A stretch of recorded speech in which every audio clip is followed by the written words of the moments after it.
अभिवादनशीलस्य नित्यं वृद्धोपसेविनः चत्वारि तस्य वर्धन्ते आयुः विद्या यशो बलम।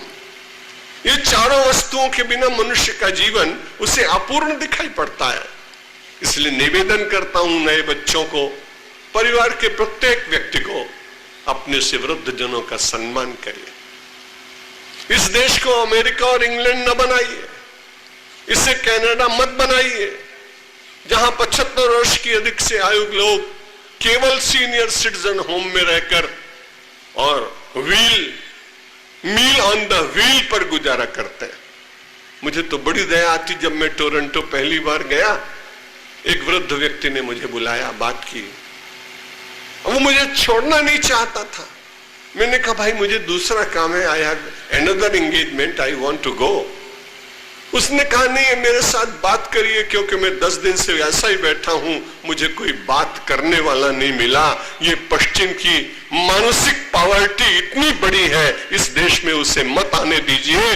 वृद्धों का सम्मान, अपने परिवार में उन्हें रखने की चेष्टा और उनके आशीष और अनुभव का लाभ लेने का यत्न होना चाहिए। वृद्धाश्रम बने 2, 4, 10 जहां लोग साधना करने के लिए जाए, लेकिन विवशता पूर्वक जाए ये कोई अच्छी बात नहीं। तो मैं निवेदन कर रहा था कि हम सब लोगों की संस्कृति ने समाज में सबका सम्मान करने की बात सिखाई, और यदि वो हम करते हैं तो हमें जीवन की सबसे बड़ी सिद्धि मिलने वाली है। और वो कौन सी? आनंदम वही ब्रह्म हो। मेरी और आपकी यात्रा जहां के लिए चल रही है वो तो आनंद की ओर चल रही है।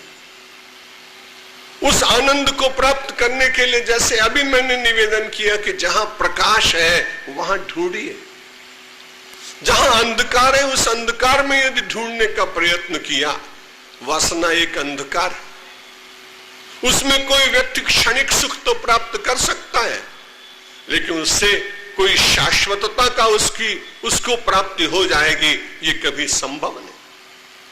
किसी एक व्यक्ति को संसार की सब संपत्ति दे दीजिए। इस देश का विचारक, सबसे बड़ा विचारक महर्षि वेदव्यास जी कहते हैं, यत् पृथिव्याम व्रीहि यवम हिरण्यम पशवः स्त्रियः एकस्यापि पर्याप्तम इति मत्वा शमम व्रजेत। दमन करने की बात नहीं है, शमन करने की बात। जब कोई दमन करता है तो उसमें विद्रोह उत्पन्न होता है। यदि कोई राजा अपनी प्रजा का दमन करता है तो प्रजा इकट्ठी होकर राजा को फेंक देती है। इसलिए दमन साधना में दमन नहीं है, वो अपने भीतर धीरे धीरे समझाते हुए उन वस्तुओं का परित्याग करना है। जो जबरदस्ती दमन करके साधना करते हैं, प्रतिक्रिया स्वरूप उनकी साधना ही छूट जाती है। ऐसा मैंने कई साधकों को देखा है। इसलिए बुद्ध का सम्यक दर्शन मार्ग मुझे बहुत अच्छा लगता है। उन्होंने कहा ऐसे मार्ग से चलो जिसमें बहुत प्रयास न करना पड़े, जिसमें बहुत परिश्रम न करना पड़े। और उसको भगवान श्री कृष्ण ने भी कहा कि आप बड़े शांतिपूर्वक उसे कर सकते हैं, केवल समर्पण करते जाएं। यत् करोषि यदश्नासि यत् जुहोसि ददासि यत् तपस्यसि कौन्तेय तत्कुरुष्व मदर्पण।